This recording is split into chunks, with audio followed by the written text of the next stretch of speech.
अब पूर्ण बजट आ गया है। वित्त मंत्री जगदीश देवड़ा ने पेश किया बजट। 3,65,000 करोड़ का बजट। बजट में कोई नया कर नहीं लगाया गया है। 3,65,000 करोड़ का बजट है, नया कर नहीं लगाया गया है। 2,61,644 का कुल राजस्व व्यय हुआ है। बजट में 16% से अधिक की बढ़ोतरी हुई है।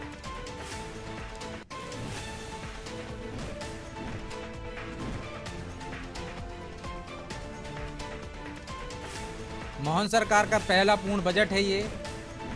बजट में 16% से अधिक की बढ़ोतरी की गई है।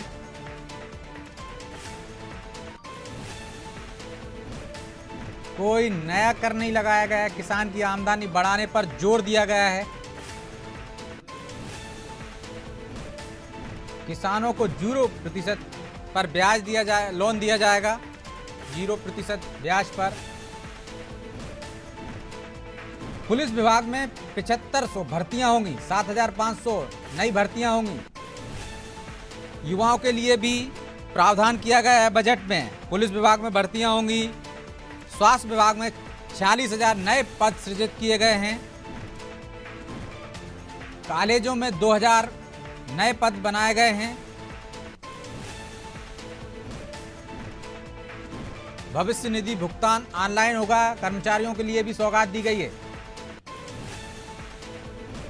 रिटायरमेंट के बाद तत्काल भुगतान होगा।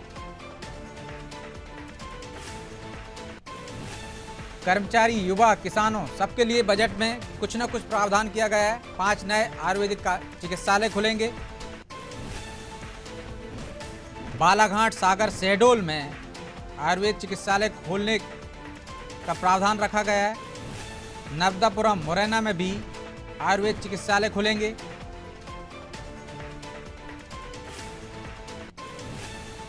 तीन नए मेडिकल कॉलेज भी इसी साल खोले जाएंगे। मंदसौर, नीमच, सिवनी में सरकारी मेडिकल कॉलेज खोले जाएंगे।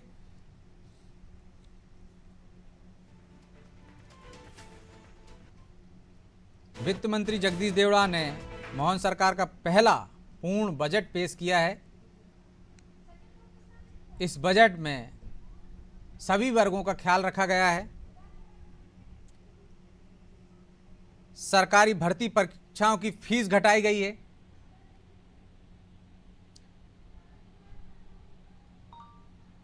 बाईस नए ITI खोले जाएंगे इसी साल।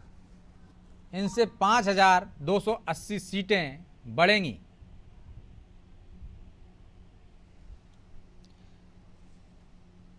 कोई नया कर नहीं लगाया गया है। बजट में 16% की वृद्धि हुई है। 2,30,00,000 गरीबी रेखा से बाहर हुए हैं।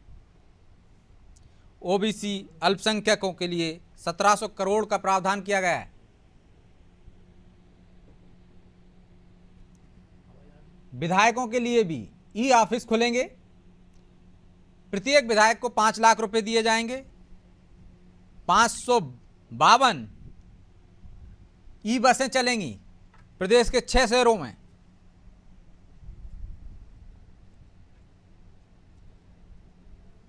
गौशाला के लिए भी 250 करोड़ का प्रावधान किया गया है। पशुपालकों के लिए 500 करोड़ का प्रावधान किया गया है।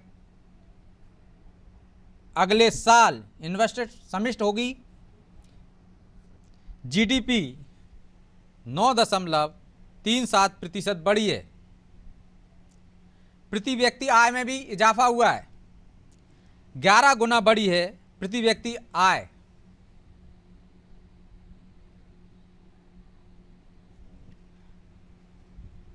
मोहन सरकार का पहला पूर्ण बजट है। लाडलियों के लिए 26,500 करोड़ का प्रावधान किया गया है। सिंहस्थ के लिए 500 करोड़ का प्रावधान किया गया है।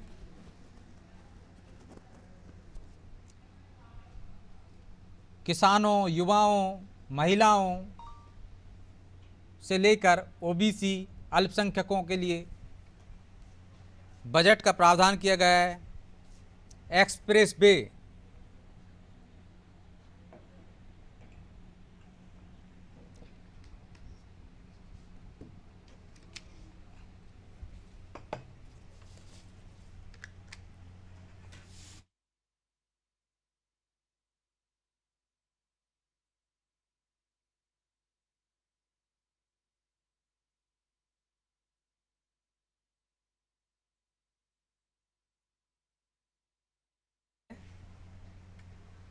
₹3,65,000 करोड़ का बजट है।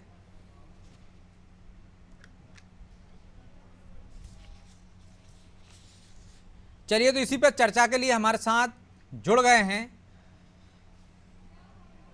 हमारे सहयोगी प्रभु पटेरिया, मनोज वर्मा, प्रदेश सह मीडिया प्रभारी हैं बीजेपी के आशीष तिवारी जी।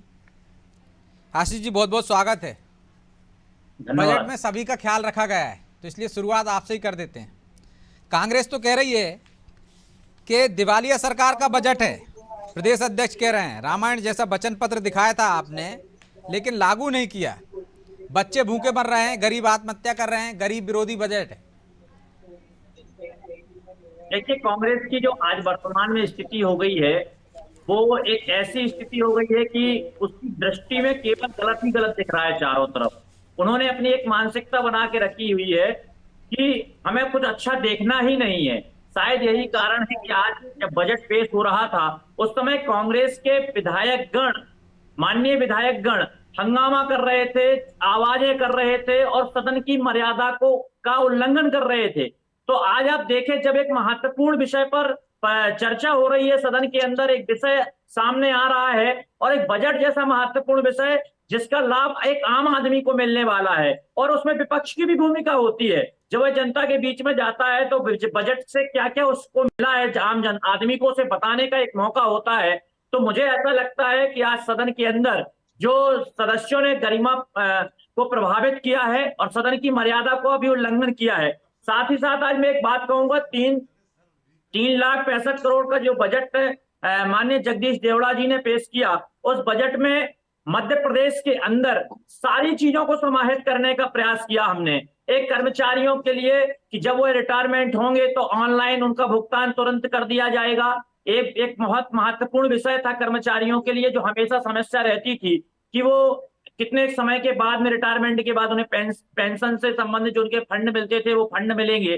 तो ये एक बहुत बड़ा काम ये हुआ। साथ ही साथ भर्तियों को लेकर, जहां एक और कांग्रेस का हमेशा आरोप रहता है कि मध्य प्रदेश के अंदर बेरोजगारी, तो मैं उन्हें बताना चाहता हूं कि आज बजट में आपने देखा कि पुलिस विभाग में भी भर्तियां होने वाली हैं और अन्य विभागों में भर्तियां होने वाली हैं। तो ये भी एक बहुत बड़ा विषय था। साथ ही साथ स्वास्थ्य को लेकर एक महत्वपूर्ण बिंदु था कि मध्य प्रदेश के अंदर 3 नए मेडिकल कॉलेज, ये जो महत्वपूर्ण विषय है कि 3 नए मेडिकल कॉलेज खुल रहे हैं। तो अब कांग्रेस को याद करना पड़ेगा कि उनके जमाने में कितने मेडिकल कॉलेज थे, और जब से हम सरकार में आए तो लगातार हमने चिकित्सा के क्षेत्र में काम किया और आज मेडिकल कॉलेजों को स्थापित करने का काम कर रहे हैं। वहीं दूसरी तरफ गौ सेवकों के लिए भी हमने व्यवस्था की कि आज गौ सेवा होना चाहिए। तिवारी जी, हमारे साथ 2 और मेहमान जुड़ गए हैं। समर सिंह जी हैं, कांग्रेस से हमारे साथ जुड़ गए हैं, वरिष्ठ पत्रकार हैं। रमेश शर्मा जी, वो भी जुड़ गए हैं। आप दोनों का भी बहुत बहुत स्वागत है। जो विभिन्न विषय, ठीक है तिवारी जी, आपके आरोपों का जवाब ले लेता हूं, फिर मैं गेस्ट और भी हैं उनके पास भी जाना है मुझे। ठीक है समर जी, बजट तो अभी पूरा आया ही नहीं था, को प्रदेश अध्यक्ष की प्रतिक्रिया आ गई कि गरीब विरोधी बजट है। बजट तो पूरा सुन लेते, बजट भाषण तो अभी समाप्त हुआ है और आपने उस पर पहले ही खिलाफत कर दी। मतलब विपक्ष में है तो विरोध करना जरूरी है। अच्छी चीजें भी तो हैं। आप बेरोजगारी की बात करते थे, 53,000 से 54,000 55,000 तक के पद उन्होंने सृजित किए हैं इस बार। पुलिस विभाग में, स्वास्थ्य विभाग में ही 53,500 हैं, 2,000 कॉलेजों में। तो फिर बुराई क्यों देखना? वो कह रहे हैं कि मानसिकता ही कांग्रेस की ऐसी हो गई कि सावन के अंधे को हरा ही हरा दिखता है उस टाइप में, आपको काला ही काला दिखता है। देखिए, बात नीयत की यहाँ पर होती है। जहां तक की बात है बजट के अंदर, तो सबसे पहले तो बात होनी चाहिए थी वो 4 बिंदुओं पर जो कि अपने वचन पत्र में बीजेपी लेकर आई थी चुनाव को लड़ते समय, चुनाव में वोट मांगते समय किसानों के लिए। वो एक लाइन के अंदर उन्होंने कहीं भी जस्टिफिकेशन के साथ में। समझ में लौट रहा हूँ आपके पास, एक बड़ी खबर आ गई है। विधानसभा की कार्रवाई कल तक के लिए स्थगित हो गई है। मोहन सरकार का बजट पेश होने के बाद विधानसभा की कार्रवाई स्थगित हो गई है। पहला ये संपूर्ण बजट था नई सरकार का, बजट पेश होने के बाद कार्रवाई स्थगित हो गई है।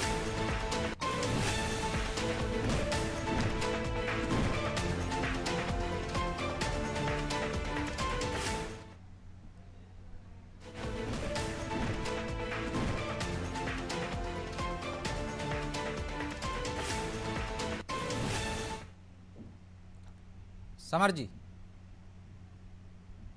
तो जो ये बजट जो है वो गोलमोल बजट हमको दिख रहा है प्रथम दृष्टया।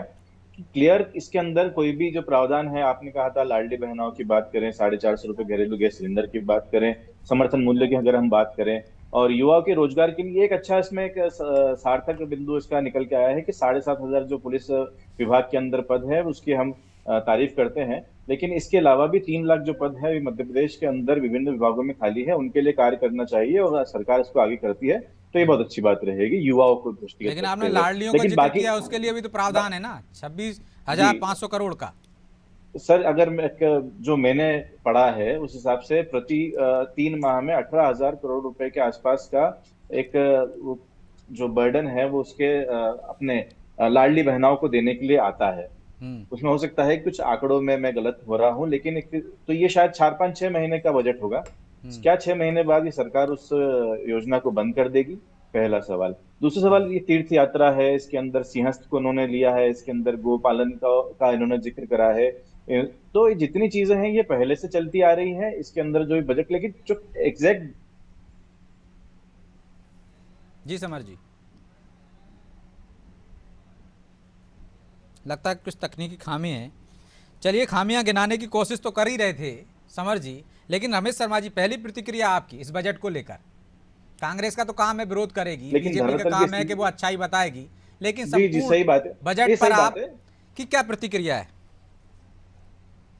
इसमें कहीं लगता है कि गरीबों की और जो एक लोअर मिडिल क्लास लोग हैं उनकी कहीं बात यहाँ पर हुई नहीं है। यहाँ पर योजनाएं हुई हैं, सड़क बनाने की योजना हुई के बारे में बात हुई है, नदी जोड़ो योजनाओं के बारे में बात हुई है, लेकिन वो आदमी जो पेट्रोल पे निर्भर है, जो घरेलू गैस पे निर्भर है, जो दाल आटे पे निर्भर है, उसके लिए मुझे नहीं लगता है कि बहुत कुछ हुआ है यहाँ पर। और दूसरी बात यह है कि आप समर जी, 8 माह का बजट है, ये 8 माह के लिए आया है और उसमें सभी के लिए प्रावधान 8 माह बाद शायद हो सकता है कि 450 की गैस का सिलेंडर मिल जाए, पेट्रोल सस्ता हो जाए, उसमें उज्ज्वला के लिए भी प्रावधान रखा रहा है। आपकी आशंका शुरू से ही रही है कि लाडली बहनों की योजनाओं पर कि ये बंद हो जाएगी। अब आपने कहा 8 महीने, अभी तो बजट है ना, अगला बजट आएगा तब देखेंगे। मैं ब्रजेश जी, अगर मैं आपको वस्तु स्थिति बताऊं, मध्य प्रदेश के अंदर और पूरे भारत में उज्ज्वला योजना की जो हाल हुए हैं, एक बार सिलेंडर लेकर लोगों ने घर में रख लिए हैं, उसके बाद भी आज लकड़ी पे काम करना पड़ रहा है क्योंकि सिलेंडर खरीदने के और उतने पैसे भी मध्य प्रदेश में लोगों के लिए नहीं है।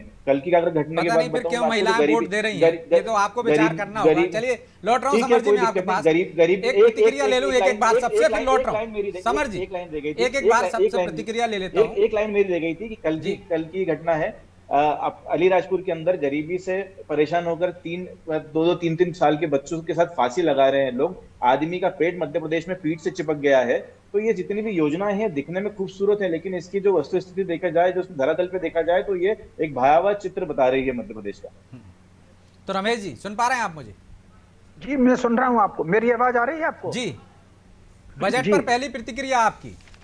देखिए, मेरी दृष्टि में ये बजट संतोषजनक है और मुझे जो 2-3 बातें इसमें अच्छी दिख रही हैं। एक तो सबसे पहले जो उन्होंने कहा है कि जो ई बसें चलेंगी, मोटे तौर पर आने वाले समय की चुनौतियां क्या हो सकती हैं, उन चुनौतियों का प्रावधान है। मैं आंकड़ों पर नहीं जाना चाहता, आंकड़े हर सरकार देती है। एक तो मुझे ये बहुत अच्छा लगा कि उन्होंने कहा कि ई बसें चलेंगी और ई गाड़ी पर प्रावधान करेंगे। दूसरा, इस बजट में जिस तरीके से जो स्वच्छता के लिए जो गंदा पानी है उसके ठीक करके दोबारा उनको मिलाना, ये एक अच्छी योजना है। वो बेतवा लिंक परियोजना चूंकि भविष्य के लिए अच्छा करेगी और सिंचाई का जो रकबा इससे बढ़ेगा, वो एक अच्छी योजना है। और दो योजनाएं मुझे इसमें बहुत अच्छी लगी। एक जो उन्होंने क्लस्टर के तहत उन्होंने लोकल फॉर वोकल, यानी प्रत्येक जिले का जो स्थानीय उत्पादन है, उस स्थानीय उत्पादन को हम राष्ट्रीय स्तर पर कैसे लेकर के जाएं। निश्चित आने वाले समय में मान करके चलिए जो लघु और कुटीर और स्थानीय उत्पाद है उसके आधार पर ही प्रगति होकर चलेगी। भारत कभी जब विश्व सोने की चिड़िया रहा है तो अपने स्थानीय उत्पादनों के कारण रहा है, वो इसमें प्रावधान इसमें किया गया है। तीसरा जो उन्होंने कहा है स्टार्टअप के लिए, स्वरोजगार के लिए, वो जो बात उन्होंने कही है गांव में कुटीर उद्योग खोलने की बात, ये बहुत अच्छी है। और एक और अच्छी बात है, अब तक जो सरकार नगरीय विकास के जो योजनाएं बनाती थी वो 2-4-5 साल की बनाती थी। वित्त मंत्री का भाषण मैंने बहुत ध्यान से सुना, उन्होंने 2047 तक नगरों की आबादी कैसे बढ़ेगी और उनका किस प्रकार विकास और विस्तार किया जाए, वो इसमें मुझे ठीक से इसमें दिख रहा है। एक बात जो मुझे लग रही है कि 16% की तो वृद्धि हुई है, तो और उसके अलावा कुछ योजनाएं उन्होंने नई लागू करने जा रहे हैं। आयुर्वेद चिकित्सालय खोलने की योजना भी अच्छी है। तो वो जो और नया टैक्स उन्होंने नहीं लगाया है, ये बहुत अच्छी बात है। लेकिन कहीं ना कहीं जो गैप भरने के लिए वो जो कर्ज लेने की जो प्रावधान है सरकार का, उस कर्ज लेने पर कैसे उस पर कंट्रोल होगा, एक तो इस बात का मुझे ठीक से दिखा नहीं। और दूसरा कहीं ना कहीं एक जो अच्छी बात है, लेकिन एक दूसरा प्रश्न तो उठता ही है। एक अच्छी बात जो उन्होंने मोटे अनाज के लिए जो प्रोत्साहन राशि रखी है, क्योंकि आम तौर पर अगर देखेंगे भविष्य में आपको अगर आरोग्य पर आना है, बीमारियों के लिए तो अस्पताल खुल जाते हैं, लेकिन एक ऐसी जीवन शैली का विकास जिसमें बीमारियां ना आ सकें, उसके लिए दो ही चीज हो सकती है। व्यक्ति का जो खान पान है वो संतुलित रहे, तो मोटे अनाज के लिए जो प्रावधान किया गया है उसको बढ़ाने के लिए विभिन्न स्थानों पर, ये भी एक अच्छा कार्यक्रम है। और दूसरा ITI बढ़ाने का तो मुझे कोई बहुत तुक लगती नहीं, क्योंकि आने वाले समय में नौकरियां हैं नहीं। आपको कुटीर उद्योग पर आना है, स्थानीय उत्पाद पर आना है, तो गांव की जरूरत गांव में पूरी हो सके। जिस गांव का उत्पादन जो है, मान लीजिए कहीं अगर तुअर पैदा हो रही है तो उसी गांव में तुअर की दाल बने, कहीं अगर अलसी पैदा हो रही है तो उसी गांव में अलसी का तेल बने, मूंगफली पैदा हो रही है तो उसी गांव में मूंगफली का तेल बने। इस तरफ अगर हम लौटना पड़ेंगे, इसमें ज्यादा अच्छा होगा। बाकी तो चूंकि 8 महीने का बजट है, अब चूंकि 4 महीने सरकार के निकल गए हैं, 8 महीने ही बचे हुए हैं, अगला पूर्ण बजट समय पर आ जाएगा मार्च में ही। तो कुल मिलाकर के मेरी दृष्टि में तो बजट संतोषजनक है। जी प्रभु जी, बजट संतोषजनक है, लेकिन हम जो बात करते हैं लोकल फॉर वोकल की, शुरुआत से ही हो रही है, लेकिन उस पर उस दिशा में बढ़ती हुई आपको सरकार दिख रही है क्या? दूसरी बात, कर्ज पर कैसे कंट्रोल होगा, इसका कुछ ज़्यादा नहीं है कि आप कहाँ से आय बढ़ाएंगे, अपने पर्यटन के क्षेत्र से बढ़ाएंगे, किस तरीके से बढ़ाएंगे, ऐसा कुछ संकेत बजट में आया नहीं है। देखिए ब्रजेश जी, लोकल फॉर वोकल वाली जो बात है ये पहले भी मध्य प्रदेश में चल रहा है, एक जिला एक उत्पाद, ये पहले से चल रहा है। और यदि हम आज डिंडोरी को जानते हैं कि डिंडोरी में कोदो कुटकी का जो है मोटे अनाज का उत्पादन हो रहा है, तो पूरा देश उसको जानता है। आप ये देखिए कि हर जगह जो है अलग, कहीं की हल्दी, करेली चले जाओ, कहीं की हल्दी मशहूर है, कहीं का गुड़ मशहूर है, कहीं की निमाड़ की मिर्च है। इसकी बाकायदा मार्केटिंग का भी प्रबंध किया गया है। विंध्या वैली के नाम से एक ब्रांड भी डेवलप किया गया था और लगातार कोशिश की जा रही है इसको और आगे बढ़ाने की बात है। और जो रमेश शर्मा जी कह रहे हैं, बिल्कुल सरकार का वही कॉन्सेप्ट है कि गांव-गांव के लोग आत्मनिर्भर हो सके, वो आगे बढ़ सके। इसके लिए स्व सहायता समूहों को भी बढ़ाया जा रहा है, खासकर महिला स्व सहायता समूहों का योगदान इसमें लगातार चल रहा है। उसी को आगे बढ़ाने के क्रम में इस बजट में प्रावधान किए गए हैं कि जो ग्रामीण उत्पाद है, किसी जिले का, किसी क्षेत्र का उत्पाद है, उसको आगे बढ़ाया जाए। आज हम देखते हैं शाजापुर, हम सबको याद होगा कि मध्य प्रदेश का शाजापुर जिला जो है वो अब केला भी उत्पादक हो गया है। वहाँ पर संतरे का भी उत्पादन हो रहा है, जबकि पहले संतरे के लिए लोग नागपुर की तरफ जाते थे, मुल्ताई उधर से संतरा आता था, लेकिन इधर भी संतरे का उत्पादन हो रहा है। प्रोसेसिंग के भी वहाँ पर कोशिश की जा रही है। तो इस तरीके से चीज़ें बढ़ती चली जा रही हैं धीरे धीरे। और वही आगे जब सरकार जब बजट लाती तो जो जिस दिशा में गति चल रही है उसी को और बूस्ट करने की कोशिश की जाती, वो प्रावधान इस बजट में दिख रहा है। जहाँ तक कर्ज की बात है, तो जब से सरकारें बनी है, सनातन काल से चला आया है कि आपको विकास करना है, चाहे उद्योगपति हों वो भी विकास करते हैं, तो वो IPO लाते हैं, पब्लिक का पैसा लेते हैं, गवर्नमेंट से बॉन्ड लेते हैं, तो सरकार कर्ज लेती है, उसके लिए एक सीमा निर्धारित है। उस सीमा से ज़्यादा कोई राज्य कर्ज नहीं ले सकता है। मध्य प्रदेश का जो बजट है 3,65,000 करोड़ का जो बजट है, और जो सीमा जो निर्धारित है कर्ज की 3% की सीमा है, तो अभी वित्त मंत्री जी ने कहा भी है कि इसको इस सीमा के भीतर रहेंगे और इसको बढ़ाने की बात करें। लेकिन जो बजट की एक सबसे अच्छी बात है, अभी तक हम घाटे का बजट देखा करते थे, मध्य प्रदेश का बजट जो है फायदे का बजट दिख रहा है। करीब 1700-1800 करोड़ रुपए के फायदे पे बजट गया है। तो हम यदि पीछे देखते हैं मध्य प्रदेश 1956 से अभी तक जो बना हुआ है, तो अब हम जो घाटे से फायदे की तरफ बढ़ रहे हैं। तो आप निश्चित तौर पर मान के चलिए कहीं ना कहीं प्रदेश की उत्पादकता बढ़ी है, प्रदेश के लोगों का योगदान बढ़ा है इस पूरे मामले में।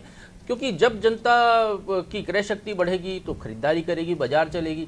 जनता जब नए उत्पाद बनाएगी तो वो एक्सपोर्ट होंगे, राज्य के बाहर जाएंगे, टैक्स से उससे राज्य सरकार को इनकम होती है। तो टैक्स एक जो उत्पाद बढ़ेंगे, जो एक हर जिले के जो उत्पाद की बात है, तो जब ये उत्पाद बाहर जाएंगे तो राज्य सरकार की भी आमदनी बढ़ेगी, जिससे विकास योजनाओं पे खर्च होगा।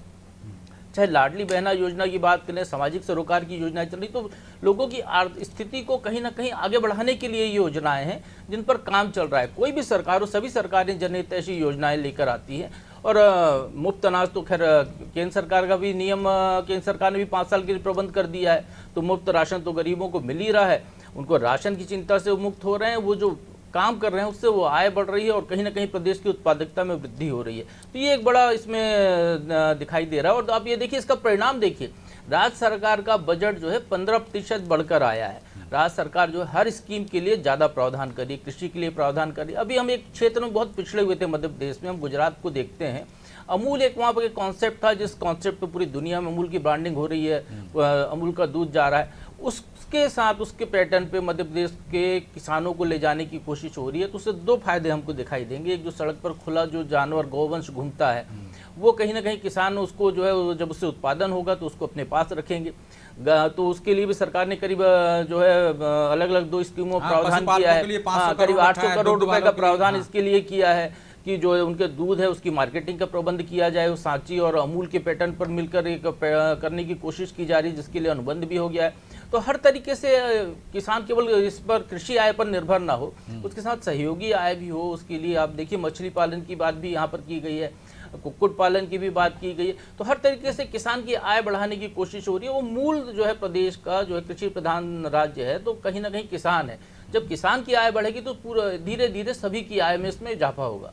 तो मनोज जी, सबका ख्याल रखा गया है बजट में। एक तरह से हम कह सकते हैं कि कांग्रेस के जो मुद्दे थे, उन मुद्दों की जो धार थी, वो तीखापन था, उसको भी बोथरा करने की कोशिश की गई। चाहे बेरोजगारी का मुद्दा हो, चाहे लाडली बहना का, उज्ज्वला का, चाहे किसानों का मुद्दा हो। देखिए ब्रजेश जी, जहाँ तक सबसे पहले बेरोजगारी की बात है, तो ये एक ऐसी सतत प्रक्रिया है जैसे सफाई है कि आज आपने अभी कचरा उठाया, कोई दूसरे ने पन्नी डाल दी। आज आपने रोजगार के इंतजाम किए, कल को एक जो नया शैक्षणिक सत्र आया, फिर आपके पास लाखों की संख्या में ग्रेजुएट लोग पास आउट होकर निकल आते हैं। तो ये ऐसी सतत प्रक्रिया है कि जो निरंतर चलती रहती है, और सरकार सबको सरकारी नौकरी नहीं दे सकती है। तो रोजगार के नए रास्ते आपको सृजन करना होंगे, या स्वरोजगार की जो बात है या स्टार्टअप की बात है, उस पर ध्यान देना होगा। पुलिस विभाग की मैं आपको रोक रहा हूं क्योंकि हमारे साथ जुड़ गए हैं अनुराग विसारिया जी हैं, अर्थशास्त्री हैं। अनुराग जी, बहुत बहुत स्वागत है आपका अनादि टीवी पर। मैं जल्दी आऊँगा आपके पास। जी मनोज जी। तो ये ऐसी प्रक्रिया, जैसे अभी पुलिस में भर्ती की बात की गई 7,500 पर, तो आप देखिए नए जो कानून 3 लागू हो गए हैं। पुलिस बल पहले से ही कमी से जूझ रहा। हमने देखा था कि ये प्रक्रिया हम देख रहे हैं, जब बाबूलाल गौर मुख्यमंत्री थे तब से लगातार कहा जाता था कि 5,000 कांस्टेबल की भर्ती होगी, 8,000 कांस्टेबल की भर्ती होगी। लेकिन ये भर्ती प्रक्रिया जब तक पूरी की जाती है, क्योंकि कई बार पेपर लीक हो जाता है, कई बार दूसरे कारण आते हैं, तब तक पता चलता है कि जितनी आपने भर्ती की है उससे ज़्यादा रिटायर हो गए हैं। तो फिर स्थिति वहीं की वहीं बन जाती है कि महिलाओं के लिए आपने इतना प्रावधान कर दिया है कि उतनी संख्या में आती नहीं है वो। बिल्कुल। और अभी जो ओबीसी का मामला फंसा, तो मुझे लगता है कि एक टाइम लिमिट उसमें बना दी जाए कि ये प्रक्रिया इतने दिनों के अंदर पूरी कर ली जाएगी। ई बसों का जो शर्मा जी ने भी जिक्र किया, तो ये पिछली योजना है कि केंद्र सरकार ये योजना हम लागू की और केंद्र सरकार ये बसें देने वाली है। लेकिन हर सरकार ऐसा करती है कि केंद्र सरकार की स्कीम से वो अपना ठप्पा लगा देती है। लेकिन जो प्रभु जी ने भी कहा कि कुछ चीज़ें ऐसी हैं कि जैसे हमको फूड प्रोसेसिंग के क्षेत्र में ज़्यादा ध्यान देना होगा। पिछले साल हमने देखा था जो हमारा एक्सपोर्ट था वो 66,000 करोड़ के आसपास था, क्योंकि हम एग्रीकल्चर एक्सपोर्ट ज़्यादा करता है मध्य प्रदेश। लेकिन हमने देखा कि यूक्रेन रूस के युद्ध के बाद वो जो कीमतें बढ़ी हैं गेहूं की और ख़ासतौर से चावल की, उसके बाद से केंद्र सरकार ने एक्सपोर्ट पर रोक लगा दी है। तो बड़ी संख्या में मध्य प्रदेश से जो अनाज बाहर जाता था, उसके कारण जो रोक लगी। और दूसरी बात, जो अभी खरीदी हुई है सरकारी की, आप देखिए उतनी खरीदी हुई नहीं है। न केवल मध्य प्रदेश बल्कि देश में तमाम हिस्सों में हम देख रहे हैं जहाँ जहाँ गेहूँ चावल की हम बम्पर खरीद करते थे, वो हुई नहीं है। उसका कारण यही है कि किसानों को लग रहा है कि इसका रेट बढ़ेगा। तो मुझे लगता है इस दिशा में सरकार को कोई प्रोत्साहन स्कीम लाना चाहिए, ताकि किसान अपनी उपज जो है सरकार को बेचे, और जो सरकार का जो पूल है उसमें कमी ना आए, ताकि मार्केट में जो रेट्स है वो कंट्रोल रहे। क्योंकि सरकार के पास बहुत ज़्यादा चीज़ें बची नहीं है। पेट्रोल डीजल की जो बात की थी समर जी ने, तो आप देखिए सरकारों के साथ सबसे बड़ा संकट है कि सारी चीज़ें वेट में है। जीएसटी में लाने को लेके कई बार बात चलती। खुद कर्नाटक सरकार ने कई सारी जो लाभार्थी स्कीम शुरू की है, तो अभी अब चुनाव निपटे लोकसभा के और सबसे पहले उन्होंने पेट्रोल डीजल के दाम बढ़ाए हैं। हिमाचल में कांग्रेस की सरकार जब बनी तुरंत सबसे पहले उन्होंने पेट्रोल डीजल पे वेट बढ़ाया, क्योंकि राज्य सरकारों के पास सोर्स ऑफ इनकम अतिरिक्त बची नहीं है, टैक्स वो बढ़ाना नहीं चाहते हैं। लाभार्थियों की संख्या लगातार बढ़ती जा रही है क्योंकि आप नई नई स्कीम्स ला रहे हैं। लाडली बहना की आप बात कर रहे हैं, मध्य प्रदेश में लाडली लक्ष्मी की बात कर लें तो आप देखिए नए उसमें नए लोगों को अभी जोड़ना बंद हैगा। तो ये सारी दिक्कत हैं जो सरकार के सामने आती है, और ये ऐसी चीज़ें हैं जैसे मैंने पहले कहा कि मान लीजिए आज कोई लाडली लक्ष्मी 18 साल की हो गई, कल उसका आंकड़ा फिर बढ़ जाएगा, तो फिर आपको ये ऐसी प्रक्रिया आपको साल भर इसका नाम जोड़ना पड़ेगा। फिर ऐसी प्रक्रिया है कि कई सारी जो बहनें जो 59 साल की हो गई हैं वो 6 महीने में, कोई 60 साल की हो जाएगी, कोई 2 महीने में हो जाएगी, कोई 1 सप्ताह बाद वो इस स्कीम से बाहर हो जाएगी। तो ये ऐसी सतत प्रक्रिया है, तो इसके लिए एक नॉर्म्स बनना चाहिए। गौशाला की जो आपने बात की थी, निश्चित तौर पर कांग्रेस सरकार ने गौशालाएँ बनाने का काम किया था, लेकिन आधी अधूरी बनी थी। अब वो किन स्थितियों में, क्योंकि आप भोपाल में देखिए जब कलेक्टर गौशाला का निरीक्षण करते हैं, रजिस्टर में 94 गाय लिखी हैं, लेकिन बताते हैं अंदर 25 है, बाकी बताते हैं घूमने गई हैं, चारा चरने गई हैं। तो जब गाय हमने देखता, आप हम भी गांव में रहे देखते हैं कि सारी गाय एक साथ जाती है, ऐसा नहीं कि किस्तों में भेजते हैं कि 25 अभी जाएंगी 25 दूसरे हाफ में जाएंगी। तो ये सारी चीज़ें जो लूप होल्स उस पर ध्यान देना चाहिए। सबसे बड़ी बात है जो कनेक्टिविटी और सिंचाई की बात है, जो सब्सिडी की बात सरकार ने की। आप देखिए एजुकेशन की बात करें, वो हेल्थ की है, 2 बड़े सेक्टर हैं जिसमें मध्य प्रदेश काफ़ी पिछड़ा हुआ है। हेल्थ के सेक्टर में ज़रूर हम देख रहे हैं कि नए मेडिकल कॉलेज बन रहे हैं, लेकिन फैकल्टीज़ की कमी है, मशीनों की कमी है। उसके लिए सरकार ने जो प्रावधान की 21,000 करोड़ रुपये हेल्थ सेक्टर में किया है, लेकिन उसमें हम देखते हैं बड़ा हिस्सा जो है वो वेतन भत्तों में चला जाता है। अभी सरकारी अस्पताल के लिए केवल 1380 करोड़ का प्रावधान किया गया है। एजुकेशन की बात करें, प्राइमरी और हायर एजुकेशन की, तो 52,000 करोड़ की राशि रखी गई है।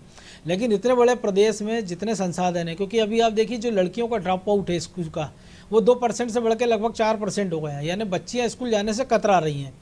और दूसरी एक तस्वीर आ रही है कि प्राइवेट सेक्टर में जो बच्चे स्कूलों में पढ़ रहे हैं तो वो छोड़कर सरकारी जो स्कूल हैंगे उसमें जा रहे हैं। तो ये एक दोनों वाली चीज़ कि अगर आपके पास इंफ्रास्ट्रक्चर अच्छा है एजुकेशन हेल्थ का, तो मुझे लगता है कि बाकी सारी चीज़ें अपने आप उसमें बेहतर होती जाएंगी। तो अनुराग जी, आपके हिसाब से कैसा है बजट? क्या कमियां देखते हैं, क्या उसमें अच्छी चीज़ें देखते हैं आप? ब्रजेश जी देखिए, सबसे पहले तो मेरे बाकी साथी पैनलिस्ट को नमस्कार और आपको भी।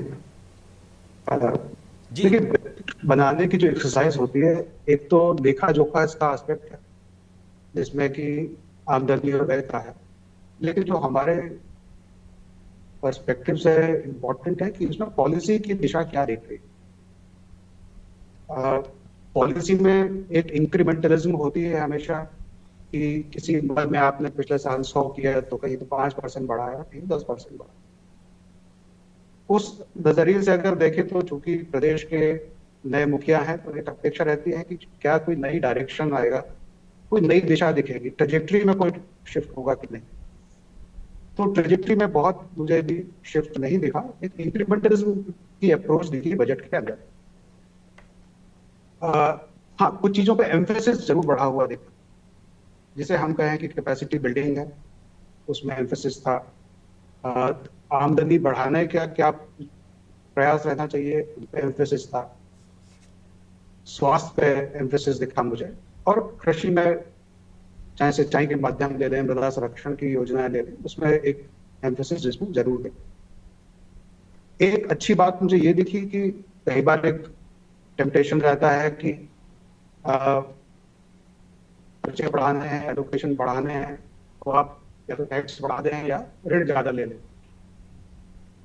उस पर एक माननीय वित्त मंत्री जी की पैनी नजर रही है। उन्होंने घाटे के बजट को ना प्रस्तुत करते हुए एक सरप्लस बजट दिया, जिसको मनोज जी ने भी कहा कि अब फायदे के बजट दिखने लगे हैं। हालांकि एक ओवरऑल डेफिसिट उन्होंने 4.11% के अंदर रखा, तो वो एक बजटरी डिसिप्लिन को इंगित करता है। बहुत ज्यादा अपनी आमदनी से ज्यादा खर्च करने का प्रयास करना या ऋण लेकर खर्च करने का प्रयास करना इकोनॉमिकली प्रूडेंट नहीं माना जा सकता। तो वो एक डिसिप्लिन मुझे इसमें जरूर दिखा। कुछ एक चीजें जो कही गई कि भाई एजुकेशन का क्या हो रहा है, और अगर एजुकेशन में क्वालिटी दिख रही है और क्वालिटी के बाद उसका आउटकम क्या दिख रहा है, उस तरह के डिस्क्रिप्शन नाम सामान्यतः बजट में नहीं दिखते हैं। बिल्कुल। बजट का जो एक तरीका हम पारंपरिक तौर पर देखते चले आ रहे हैं, आउटले बेस्ड बजट होता है कि फला मद में इतने 1000 करोड़ या इतने 100 करोड़ इत्यादि। लेकिन आउटले के अलावा आउटकम क्या रहा उन चीजों का, एक उसका भी ओवर ए पीरियड अगर आकलन होता रहे तो वो महत्वपूर्ण हो जाता है। क्योंकि आपने किसी विभाग को बजट के लिए कुछ राशि अगर एलोकेट की है, तो अब कितनी उसमें सैलरीज में चली गई, ऑफिसेज बनाने में चली गई, गाड़ियां खरीदने में चली गई, तो बजट की एक संख्या तो दिखती है, लेकिन वो क्या किसी तरह के आउटकम में परिलक्षित हुई कि नहीं, एक तो उसकी विवेचना भी आवश्यक होती है। तो मैं उम्मीद करता हूं कि आने वाले महीनों में, वर्षों में इस तरह के आंकड़े भी मिलने लगेंगे और एक उस पर भी चर्चा एक सार्थक हो सकेगी। निश्चित तौर पर इस तरह का बजट भी आना चाहिए। तिवारी जी, कि आप ये बताएं कि कितना आपने वेतन भत्तों पे खर्च कर दिया, कितना संसाधनों पे खर्च कर दिया, और कितना मूल जो चीज़ है जिसके लिए आप कह रहे हैं कि हमने स्वास्थ्य के लिए इतना बजट रख दिया, अन्य शिक्षा के लिए इतना बजट रख दिया। देखने में बड़ा अच्छा लगता है कि 1100 करोड़ है, 500 करोड़ है, लेकिन मालूम चलता है कि 25% ही असल काम में आ रहा है, बाकी का तो सब वेतन भत्तों में और सुविधाओं पे खर्च हो गए। तो इसका भी ऐसा प्रावधान होना चाहिए बजट में। वैसे अनुशासित है बजट। देखिए, जो वर्तमान में बजट पेश किया गया आज, वह बजट वास्तव में प्रत्येक वर्ग को संतुष्ट करते हुए और सबको इसका लाभ मिले, ऐसा प्रयास करते हुए उस बजट को पेश किया गया। और उस बजट के अंदर जो महत्वपूर्ण बिंदु रहे हैं, वो वास्तव में एक आम आदमी को जो सबसे अनिवार्य आवश्यकता है वो है चिकित्सा। और चिकित्सा के लिए आज 3 मेडिकल कॉलेज भी इस बजट में समाहित हुए हैं कि उन्हें खोला जाएगा। आयुर्वेदिक में चिकित्सालयों की मनोज जी ने बताया ना, फैकल्टी की कमी है, मशीनों की कमी है, ये भी सब एक तरह से आ जाना चाहिए कि इतना हिस्सा मशीनों पर खर्च होगा। तिवारी जी कमलनाथ मुख्यमंत्री थे तब आपकी पार्टी आरोप लगाती थी कि छिंदवाड़ा मेडिकल कॉलेज के लिए 5000 करोड़ का बजट रखा गया है, उतने में 5 मेडिकल कॉलेज खुल सकते थे, लेकिन इसी बजट में 100 करोड़ का और प्रावधान कर दिया आपकी सरकार ने। तो हम देख रहे हैं कि दतिया और छोटी छोटी जगह जो मेडिकल कॉलेज है, सागर जैसे बड़े शहर में मशीनें नहीं है, फैकल्टी नहीं है। आपकी सरकार ने कल ही आंकड़े दिए हैं विधानसभा में, जिसमें कहा गया है कि 1300 से 1400 डॉक्टरों की कमी है।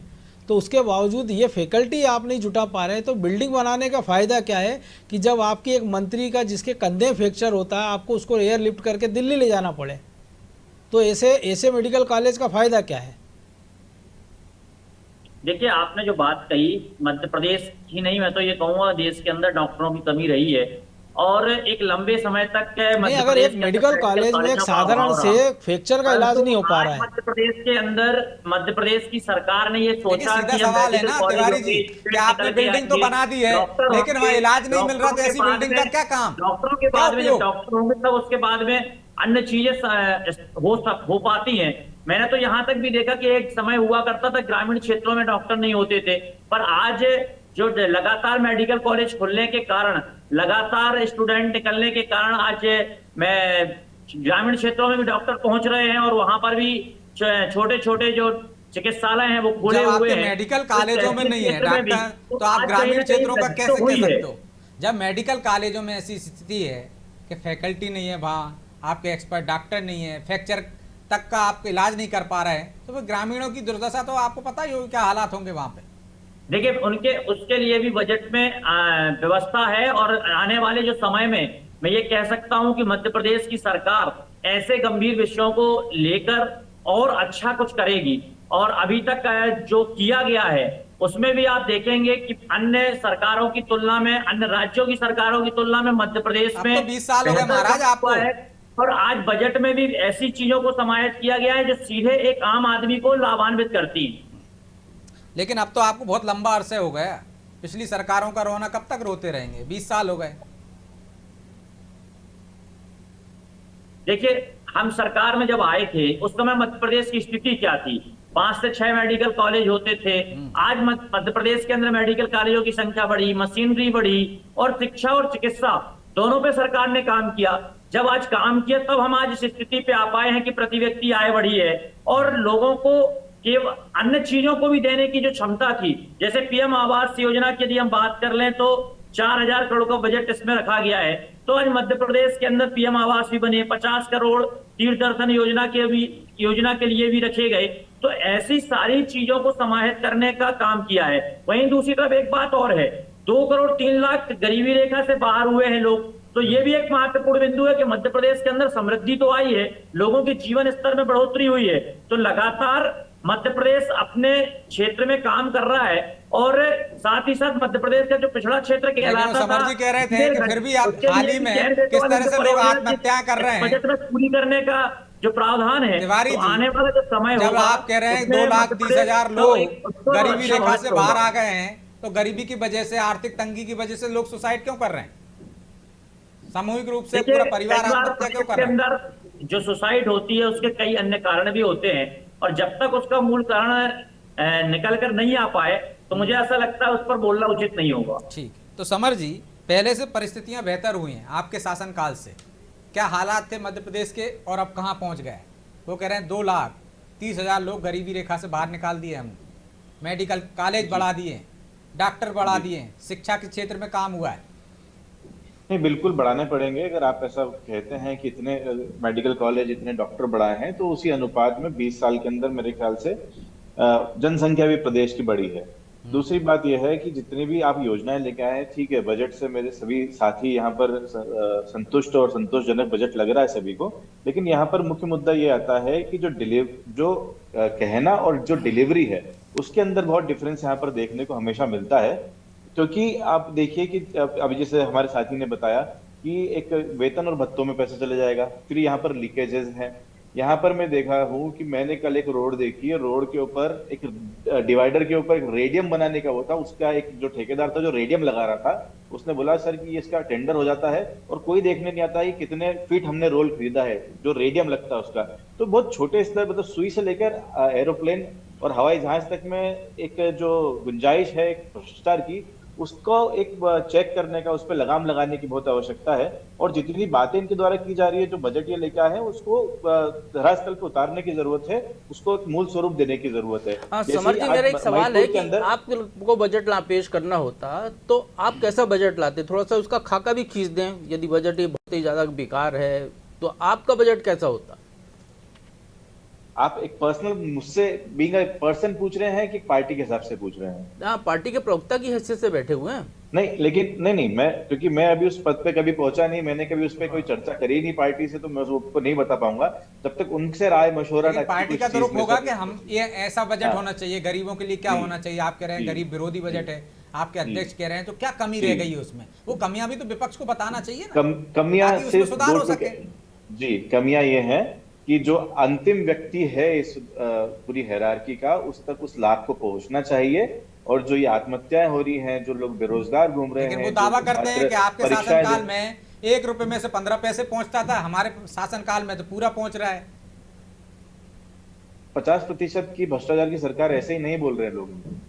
वो तो आप बोल रहे हैं ना, प्रूफ कहाँ हुआ?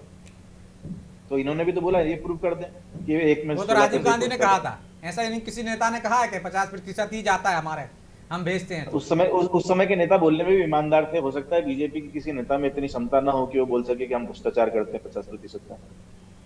चलिए, मतलब आपने ये माना है कि ईमानदार आप हैं, वो नहीं है? बात वो नहीं है, बात यह है कि कोई भी अगर आप बजट लेके आ रहे हो, अगर आप एक सरकार हैं, तो आपको उस बजट को लोगों तक पहुंचाने, सिर्फ सदन में आकर बोल देने से नहीं, उसको आपको हर स्तर के ऊपर आपको उसका निरीक्षण करना पड़ेगा कि जो योजनाएं लोगों के लिए बनाई जा रही है वहां तक पहुंच रही कि नहीं पहुंच रही है। आज ही अखबार के अंदर एक खबर है ना समर जी, क्या सड़क के लिए बजट रखा है तो सड़क बनती नहीं दिखती है क्या? मेडिकल कॉलेज के लिए बजट रखा तो मेडिकल कॉलेज बनते नहीं दिखता है क्या?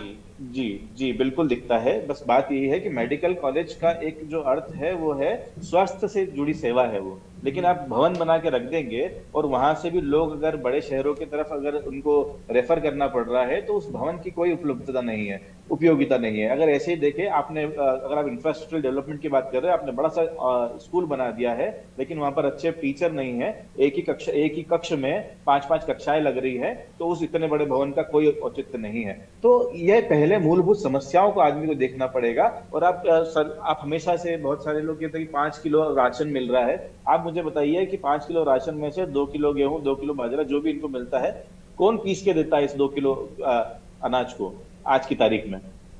कोई नहीं। चक्कियां लगी हैं बहुत सारी, हम तो पिसवाते 2 किलो हैं, आप नहीं पिसवाते, आपने कभी पिसा हुआ खरीदते हो। आपने कभी 2 किलो पिसवा के देखा क्या?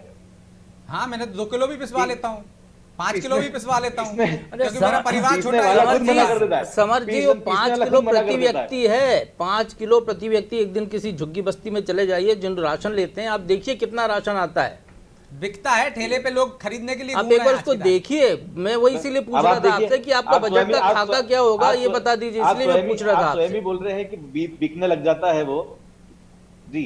तो तो बजट फिर के आप खाते क्यों से कह रहे हो कि लेगा भूखे मोटा- मर रहे हैं लोग, बेच रहे हैं लोग, इतना मिल रहा है। मैं मोटा मोटा प्रभु जी को ये बताना चाहता हूं कि जो आप बजट का बता रहे हैं कि अंतिम व्यक्ति तक उस लाभ को मिलना चाहिए जो आज किताबों में लिखा हुआ है, जो एक बजट के रूप में पेश किया गया है, उस आदमी उसकी 8 महीने बाद या 6 महीने बाद जब भी इनकी योजना चले तो आदमी समृद्ध दिखना चाहिए। और वो जो तस्वीरें हैं उसके अंदर वो चीज उतर के आनी चाहिए कि हाँ, अगर हमने बजट इस प्रकार का पेश किया है तो हमने एक कॉमन मैन की प्रॉब्लम्स को सॉल्व किया है। ये होना चाहिए बजट में। रमेश शर्मा जी, मेरा आपसे सवाल है, आपने तो वो दौर भी देखा होगा जब कालाहांडी में भुखमरी से लोग मरा करते थे, और किस तरीके से आज से 20 साल पहले भुखमरी की खबरें आती थी। क्या अब वैसी खबरें आती हैं जो समर जी केवल एक ही बात पे अटके हुए हैं कि लोग भुखमरी से मर रहे हैं? वो दिग्विजय सिंह के शासनकाल में खालवा ब्लॉक से भी आती थी खंडवा के, भुखमरी के लिए देश में वो भी देखिए, कुख्यात था, इसमें तो कोई शक कुपोषण के नहीं लिए।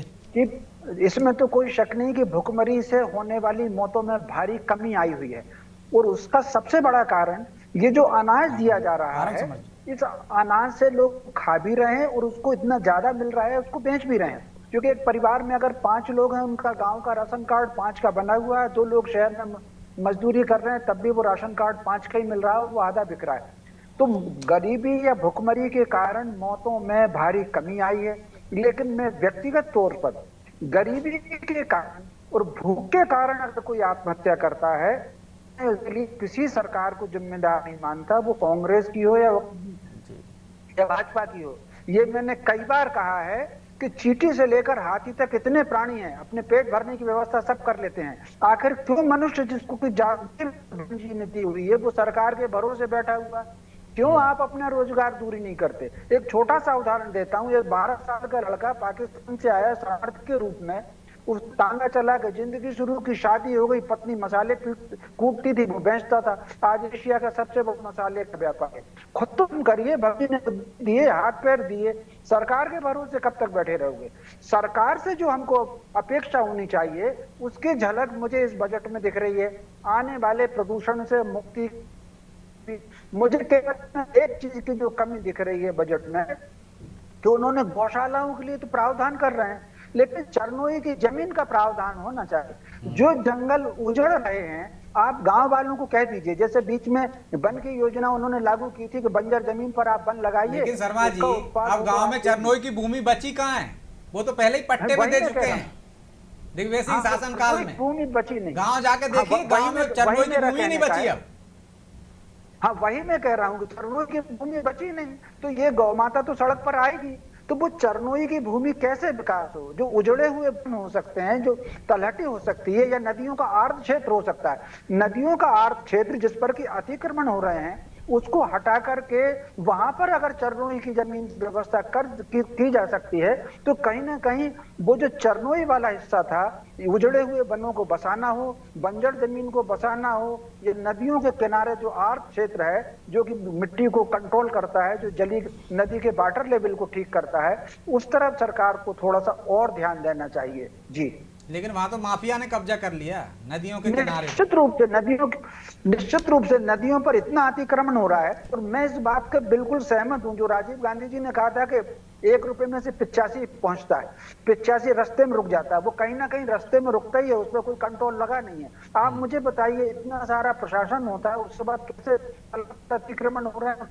तालाब छोटे होते चले जा रहे हैं, नदियों के घाट छोटे होते चले जा रहे हैं, कैसे हो रहा है? जब 200 मकान बन जाएंगे फिर सरकार नोटिस भेजती है कि आपने अतिक्रमण कर लिया। भाई, जब पहली झुग्गी बसती है, वहाँ सिपाही घूमता है, वहाँ नगर निगम का, नगर पालिका का, पंचायत का आदमी घूमता है, कौन सी एक जमीन एक खाली रह सकती है?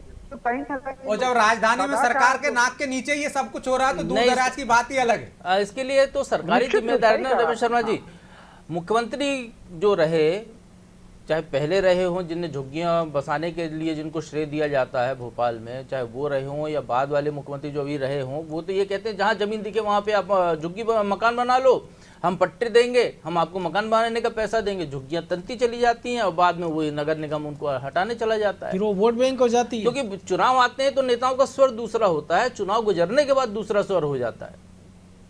ये बिल्कुल आपने ठीक कहा। ये जो मैंने उस वक्त भी इस योजना के खिलाफ लिखा था जब 80 में ये योजना घोषित हुई थी झुग्गी के, जिसको हम पट्टे देंगे, उस वक्त भी मैंने इसका विरोध किया और आज भी मैं इसका विरोध करता हूं। तो ये जो राजनीतिक तात्कालिक फायदे होने के लिए जो कदाचार पर प्रोत्साहन देते हैं, ऐसी राजनीति बंद होनी चाहिए। और ऐसी मैं एक वाक्य का जरूर समर्थन करूंगा, कांग्रेस के प्रवक्ता जी कह रहे थे, निश्चित रूप से जो अंतिम पंक्ति के अंतिम छोर पर खड़ा हुआ व्यक्ति है उसकी चिंता होनी चाहिए। सरकार की योजना का लाभ अंतिम पंक्ति के अंतिम छोर पर खड़े हुए व्यक्ति तक पहुंचना चाहिए, कदाचार हो ना हो, लेकिन योजना बनी है तो उसको व्यापक होना ही चाहिए। ऐसा ना हो कि सरकार के आसपास के लोग उस योजना का लाभ उठा लें। लेकिन अंतिम पंक्ति के व्यक्ति को भी तो बदलना होगा। हमने देखा भोपाल में प्रधानमंत्री आवास मिल जाता है, वो किराए पे उठा देता है, झुग्गी तान लेता है दूसरी जगह पे, तो कैसे होगा बदलाव? क्या करे सरकार उसके लिए? देखिए इसके लिए ब्रजेश जी कहीं ना कहीं ये सरकार कुछ नहीं कर सकती।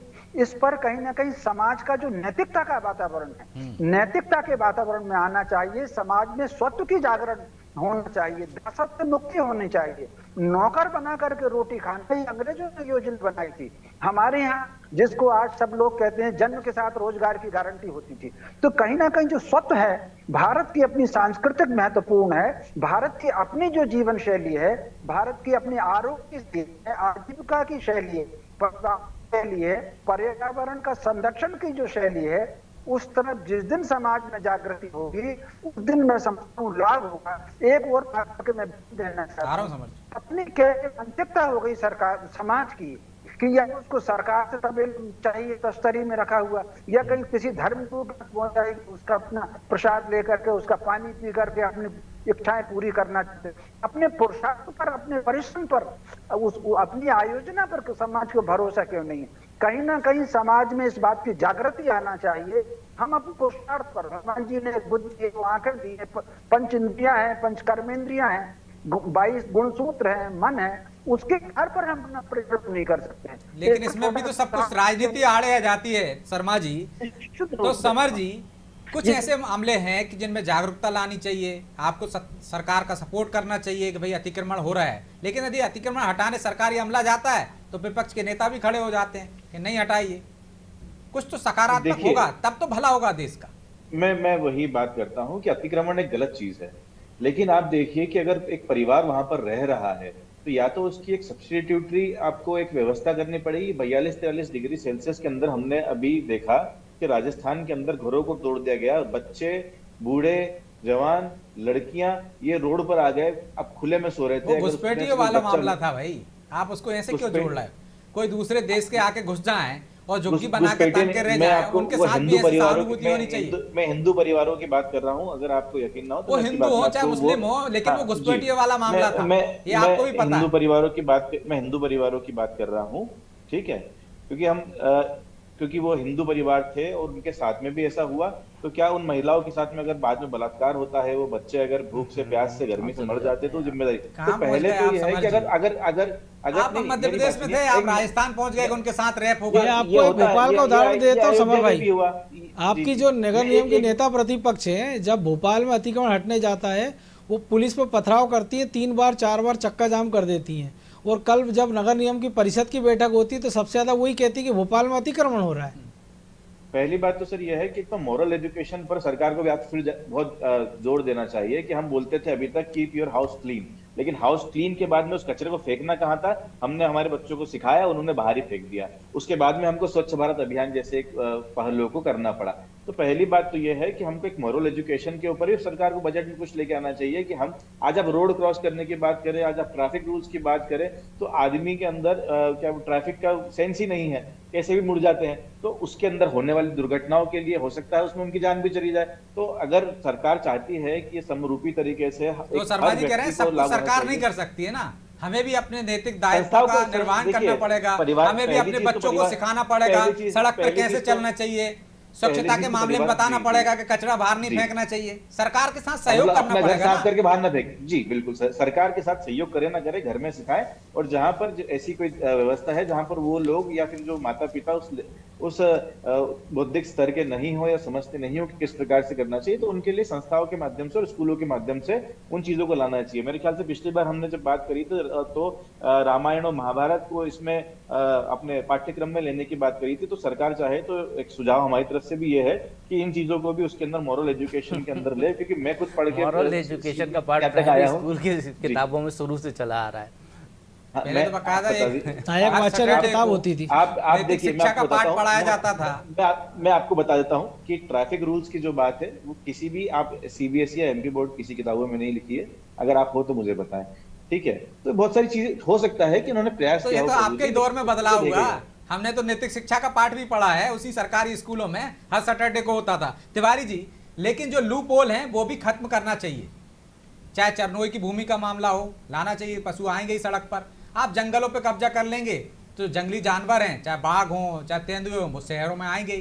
तो इस पर भी तो ध्यान देना चाहिए, क्योंकि नदियाँ छोटी होती जा रही हैं, तालाबों पर अतिक्रमण होता जा रहा है, शहर में सरकार की नाक के नीचे अतिक्रमण होता है और आप लोग कुछ नहीं करते। देखिए, निश्चित तौर पर सरकार इन सब चीजों पर भी ध्यान देगी। और सरकार के जब सरकार में जब सरकार होती है तो निश्चित तौर पे सरकार की भी एक सबसे पहले जिम्मेदारी होती है कि प्राथमिक चीजों की पूर्ति हो जाए। जैसे खाद्यान्न एक गरीब आदमी को मिल जाए, रहने के लिए जगह मिल जाए, साथ ही उसके स्वास्थ्य की चिंता हो जाए। तो उसके लिए क्या मेडिकल कॉलेज है, क्या उस क्षेत्र में डॉक्टर है, ग्रामीण क्षेत्र में क्या कि कैसी परिस्थितियां हैं। तो जो मूलभूत आवश्यकताएं होती हैं उसको सरकार का पहला दायित्व होता है कि उन्हें दे। फिर उसके साथ साथ अधोसंरचना के क्षेत्र में लेकिन हमें आगे सरकार का बढ़ना ये है। भी दायित्व है ना कि आपने एक जगह से झुग्गियां आपने तोड़ दी हैं तिवारी जी, और उनको दूसरी जगह आवास दे दिए हैं, फिर वहां झुग्गीनापन पे झुग्गी ना लगे वहां पे। ये भी तो सरकार का दायित्व है। लेकिन 20 शहर से आप झुग्गियां उठा देते हैं, उनको आवास दे देते हैं, इसके कुछ दिन बाद देखने ही नहीं जाता आपका अमला, और वहां पे नई झुग्गियां तन जाती हैं। और महापौर खुद कहती है कि हमारे पास भी फोन आने लगते हैं। प्रशासनिक अधिकारियों के द्वारा त्रुटियां होती हैं, ये बात मैं मान सकता हूँ कि तो लगाम कौन कसेगा प्रशासनिक अधिकारियों पे? सरकार का दायित्व है। उसका परिणाम होता है कि कहीं ना कहीं सरकार को भी परेशानी का सामना होता है। ये बात तो ये तो कमजोरी सरकार की प्रदर्शित करती है ना। मूलभूत आवश्यकताओं के लिए को लेकर। लेकिन तिवारी जी, यदि कहीं ऐसा होता है, आप कह रहे हैं अधिकारियों की कमजोरी है, तो ये सरकार की कमजोरी प्रदर्शित नहीं करती है। लगाम किसके हाथ में अधिकारियों की? कई बार अधिकारी ऐसे होते हैं, कई क्षेत्रों में अधिकारी बहुत अच्छे होते हैं तो वहां पर काम बहुत अच्छा होता है। तो ये अधिकारियों पे छोड़ दो, अच्छे हैं तो उनको प्रोत्साहित करो, खराब है उनको दंडित करो। भाई तिवारी जी, जो खराब हैं उनको सही करना भी तो आपका दायित्व है ना। निश्चित तौर पे सरकार का दायित्व है कि जैसे अधिकारी हैं उनके खिलाफ कार्रवाई होना चाहिए। समय समय पर ऐसे मुद्दे जानकारी में आते हैं तो कार्रवाइयां भी होती हैं। और पिछले दिनों आपने देखा भी है कि मध्य प्रदेश के अंदर माननीय मुख्यमंत्री जी ने, चाहे वो पुलिस के अधिकारी रहे हो या किसी भी विभाग के अधिकारी रहे हो, लगातार उन्होंने प्रयास किया है कि ऐसे अधिकारियों के विरुद्ध कार्रवाई की जाए। लेकिन उसका असर भी तो दिखे जमीन पर। निश्चित तौर पर असर दिख रहा है। आप देख रहे हैं कि आज प्रशासनिक स्थिति कहीं ना कहीं मजबूत है और आज अपराध पे भी मध्य प्रदेश के अंदर नियंत्रण हुआ है। तो आज दिन प्रतिदिन जो अपराध रुक रहा है, दिन प्रतिदिन हमारे लोगों की आय बढ़ रही है और दिन प्रतिदिन वो तो कहते हैं बलात्कार में नंबर 1 आ रहे हैं एनसीआरबी के आंकड़ों में। मध्य प्रदेश के अंदर उज्जैन, आदिवासियों गरीबों पर अत्याचार आपके यहाँ बढ़ रहे हैं। इंदौर गिना जाता था, आज सागर भी उसमें श्रेणी में आ गया, उज्जैन भी आ गया। तो धीरे धीरे हमारे और शहरों का भी विकास तेजी के साथ हो रहा है। तो कुछ समय जरूर लगा है, परंतु मैं ये कह सकता हूँ कि मध्य प्रदेश की सरकार ने पूर्ण ईमानदारी के साथ काम करते हुए इस प्रदेश को आगे बढ़ाने का काम किया है। ठीक है, तो प्रभु जी, बजट बहुत सारे सपने दिखाता है। इस बजट में भी बहुत सारे सपने हैं कि ई बसें चलेंगी। क्या आपको लगता है कि 1 साल में ये सब कुछ हो जाएगा? ब्रजेश जी, एक सपना दिखाया गया था 10 साल पहले स्मार्ट सिटी का, और उसके बाद केंद्र सरकार ने अभी हाल में कुछ समय पहले स्मार्ट सिटी की फंडिंग ही बंद कर दी। भोपाल में स्मार्ट सिटी की जगह जहां मकान थे, जहां हरे पेड़ थे, वहां पे अब जो है वीरान खंडहर बंजर जमीन पड़ी हुई है। आम काट के पाम लगा दिए अफसरों ने। इस तरीके की स्थिति है सरकार की जो विकास योजनाओं की, जो आप कह रहे हैं। तो हर काम मामले में इसी तरीके का ज़्यादातर देखने को मिल रहा है। चाहे मेट्रो को देख लीजिए आप, मेट्रो को जब बाबूलाल गौर मुख्यमंत्री थे तब उनने मेट्रो का कॉन्सेप्ट दिया था, शिवराज जी ने उसको आगे बढ़ाया, फिर कमलनाथ जी आए, उन्हें उसके लिए MOU कराया, फिर अभी जो है वो शिवराज जी आए, फिर अब मोहन यादव जी आ गए। मेट्रो का उद्घाटन हो चुका है, लेकिन मेट्रो कब चलेगी ये अधिकारियों को भी नहीं पता। अभी कुछ दिन पहले ही मंत्री ने बैठक में उनकी खिंचाई की थी कि सही तारीख बता दीजिए कि कब मेट्रो चलेगी। वही हाल ई बसों का है। ई बसों का प्रस्ताव पिछले कई सालों से आ रहा है। अभी मनोज जी ने बताया कि केंद्र सरकार की स्कीम है, कई सालों से आ रहा है। ई बसें कुछ चल भी रही हैं, इंदौर में कुछ चल रही हैं बसें, लेकिन हर जगह वो नहीं कर पा रहे हैं। आप जो बसें लेते हैं उनका तो मेंटेनेंस नहीं है। आप ट्रैफिक की जो बात कर रहे हैं तो ट्रैफिक कहाँ चलेगी बसें वही नहीं पता। आप एक बार BRTS कॉरिडोर बनाते हैं और उसके बाद फिर उसी कॉरिडोर को तोड़ते हैं। ये विकास, रोटरी देख लीजिए, हर आपको 6 महीने में बदली दिखेगी। तो ये सरकार के विकास का जो पैमाना है, जो ब्यूरोक्रेसी, जो अभी जो हमारे बीजेपी के साथी कह रहे थे कि जानकारी मिलती है तो कार्रवाई करते हैं, तो जानकारी देने के लिए जो है मीडिया और एक ऐसा कोई तंत्र उनको विकसित करना पड़ेगा। प्रशासनिक तंत्र को सुधारना सरकार का पहला दायित्व है। जो अभी तक पूरी बात हो रही थी कि अंत्योदय का पालन किया जाए, अंतिम व्यक्ति तक योजनाओं का लाभ पहुंचे, कहीं पर कोई खोट ना हो, कोई गड़बड़ी ना करे, कोई 2 मकान ना ले ले, कहीं ज़्यादा राशन ना चला, ये सब रोकने का दायित्व किसका है? प्रशासन का है। और प्रशासन का ठीक रखने का दायित्व किसका है? सरकार का है। तो कहीं ना कहीं सिस्टम में पूरी खामी है। सरकार किसी की भी रहे, उसको सिस्टम जब तक दुरुस्त नहीं करेंगे तमाम चीज़ों का फायदा लोगों को नहीं मिल पाएगा, जो जिस उद्देश्य से वो बजट में लाई जाती हैं योजनाएं। तो इसलिए चाहे मेट्रो हो, लेकिन समय सीमा निर्धारित हो। आप जो भी काम तय करते हैं उसकी निर्धारित समय सीमा हो, उस तक यदि काम नहीं होता है तो फिर वो जो पूरी चेन में जिम्मेदार अधिकारी तंत्र है उस पर आप कार्रवाई कीजिए, उनको सजा दीजिए, उनको जिम्मेदारी निर्धारित होगी तो शायद मुझे लगता है कि ये सारी व्यवस्थाएं सुधर पाएंगी। और उसके साथ ही ब्रजेश जी एक और चीज़ मैं जोड़ दूं इसमें केवल कि जब इंदौर भोपाल के लिए मेट्रो सेंक्शन हुई थी उसी समय जयपुर लखनऊ के लिए भी हुई थी। जयपुर में मेट्रो कांग्रेस के पहले जब वसुंधरा सरकार थी बीजेपी की, अब तीसरी बार बीजेपी की सरकार आ गई है, गहलोत का टर्नओवर हो गया, वो मेट्रो चल गई। लखनऊ में जब अखिलेश यादव मुख्यमंत्री हुआ करते थे तब 8 किलोमीटर के एरिया में मेट्रो चल गई थी। उसके बाद दूसरी बार से योगी सरकार में, यानी 8 साल पहले चल गई थी। और मध्य प्रदेश में इस बैठक के बाद भी जो प्रभु जी ने कहा, अफसरों ने कहा था सितंबर में मेट्रो का ट्रायल रन हो जाएगा। अभी 3 महीना बचा और इस बजट में मेट्रो के लिए केवल 1000 करोड़ का प्रावधान रखा गया है। तो उससे आप अंदाज लगा लीजिए कि इस सितंबर नहीं अगले सितंबर भी अगर मेट्रो चल जाए तो बड़ी बात होगी। तो अनुराग जी, इस खर्चा का जो बढ़ता जाता है योजनाओं पे, चाहे मेट्रो का जिक्र कर लें, अन्य योजनाओं का कर लें, इसको कैसे रोके सरकार? क्या वजह रहती है? आपको लगता है कि इस वजह से एक तरह से अब बजट बढ़ता ही चला जाता है, योजनाओं पे खर्च ही बढ़ता चला जाता है, समय सीमा में काम नहीं होता है? ये 2 अलग अलग तरह से इसको देखना होगा। एक तो क्या सरकार को कैपिटल इन्वेस्टमेंट, पूंजीगत निवेश करना चाहिए कि नहीं करना चाहिए, वो एक पहला पक्ष है आपको स्पष्ट। तो पूंजीगत निवेश तो आवश्यक है, क्योंकि अगर आप सारा रेवेन्यू एक्सपेंडिचर ही करते रहेंगे तो वर्तमान के खर्चे, वर्तमान की आवश्यकताएं तो आप पूर्ति कर लेंगे, लेकिन जो लॉन्ग टर्म एसेट्स हैं सोसाइटी के लिए वो कैसे निर्मित होंगे? सड़कें हैं, बांध हैं, इंस्टीट्यूशंस हैं, मेट्रो कह लें आप, तो एक कैपिटल इन्वेस्टमेंट का शेयर तो हमेशा आपके बजट में होगा ही और होना चाहिए भी। और कुछ अर्थशास्त्रियों को ये भी कहना है कि जितना अधिक से अधिक आप कैपिटल इन्वेस्टमेंट कर सकते हैं वो अच्छा है, क्योंकि वो समाज को over long period of time outcome देता। आप अपने व्यक्तिगत भी देखें तो आप अपने पर्सनल कंजम्पशन में आपने गाड़ी खरीद ली, कपड़े खरीद लिए, खाने में लगा दिया, छुट्टियों में लगा दिया, वो आपका एक इमीडिएट एक्सपेंडिचर है। बट अगर आपने इन्वेस्टमेंट कर दिया बॉन्ड्स में, शेयर्स में, लैंड में, या कोई इनकम जनरेटिंग एसेट आपने क्रिएट, तो वो आपको लंबे समय तक फायदा देगा। दूसरा जो इससे जुड़ा हुआ प्रश्न आपने उठाया वो है कि किस मद में हो कि वो क्या हम सही कैपिटल एसेट का चुनाव कर रहे हैं कि नहीं कर रहे हैं। अब जैसे भोपाल की बात चल रही थी, BRTS में लंबे समय तक खर्चा हुआ, उससे समस्या हुई, उसको हटाने में भी खर्चा हुआ, तो वो बहुत प्रोडक्टिव कैपिटल इन्वेस्टमेंट नहीं रह पाया। तो हमको सही एसेट का सिलेक्शन आवश्यक है। तीसरा है उस सही सिलेक्शन के बावजूद भी जो दिक्कतें आती हैं वो है उसकी एफिशिएंसी का, कि क्या 100 रुपए की चीज हमने फाइनली 200 रुपए में कंप्लीट की, 1 साल के बजाय 5 साल में कंप्लीट की, तो पैसा भी खर्च हुआ, समय भी लगा, और जो एक सुविधा मिलनी चाहिए थी समाज को, नागरिकों को, वो नहीं मिल पाई। तो और अगर ये सारी चीजें भी सही हो तो फिर उसका इन्वेस्टमेंट कैसे हो? उधारी के माध्यम से हो, PPP के माध्यम से हो, या जैसे सड़कें बनती हैं लेकिन उसमें टोल का एक प्रावधान है कि चलिए अपने आप सेल्फ सस्टेनिंग हो जाए वो, लेकिन उसमें भी फिर शिकायत अलग किस्म की आती है कि क्या बहुत ज्यादा ही लाभ दे दिया जाए टोल कलेक्शन को, या वो उसकी इकोनॉमिक वैल्यू के अनुरूप है। तो सारे प्रश्न मिले जुले हैं, लेकिन अगर मूल आपको जो प्रश्न है क्या कैपिटल इन्वेस्टमेंट होना चाहिए, तो फ्रॉम एक इकोनॉमिक पॉइंट ऑफ व्यू मुझे लगता है कि कैपिटल इन्वेस्टमेंट की आवश्यकता है। जो अन्य एक प्रश्न उठा था, और आई थिंक शर्मा जी ने बहुत एक उसका गूढ़ इशारा किया था उस बात की, कि हमारा सरकार का इसमें रोल क्या है, सरकार की परिकल्पना क्या है। अब इतने सालों के बाद आजादी कि हम एक माई बाप सरकार के रूप में तो सरकार नहीं देखते हैं कि कोई भी आवश्यकता हो तो हर चीज सरकार ही करे, तो एक समाज का क्या उसमें भूमिका है, वो एक महत्वपूर्ण प्रश्न है। लेकिन फिर इसके बावजूद भी सरकार के दो मुख्य कार्य तो है। एक तो एज ए फैसिलिटेटर है कि आपको ईज ऑफ लिविंग हो, ईज ऑफ डूइंग बिजनेस हो, तो वो ग्राउंड पे कितना दिख रहा है, वो एक बहुत इंपॉर्टेंट प्रश्न। और उससे जुड़ा हुआ दूसरा प्रश्न जो साथ में उठाता है कि भाई आपको एक रूल ऑफ लॉ तो एस्टैब्लिश करना ही है, वो तो आप डेलीगेट नहीं कर सकते। अगर रूल ऑफ लॉ भी पब्लिक को अपने से ही करना है तो फिर सरकार की आवश्यकता कहाँ रह गई? ना तो आप माई बाप सरकार है, ना आप फैसिलिटेटर हैं, और ना आप रूल ऑफ लॉ एस्टैब्लिश कर पा रहे हैं। तो सरकार ब्यूरोक्रेसी के सामने ऐसी हताश नहीं दिखनी चाहिए।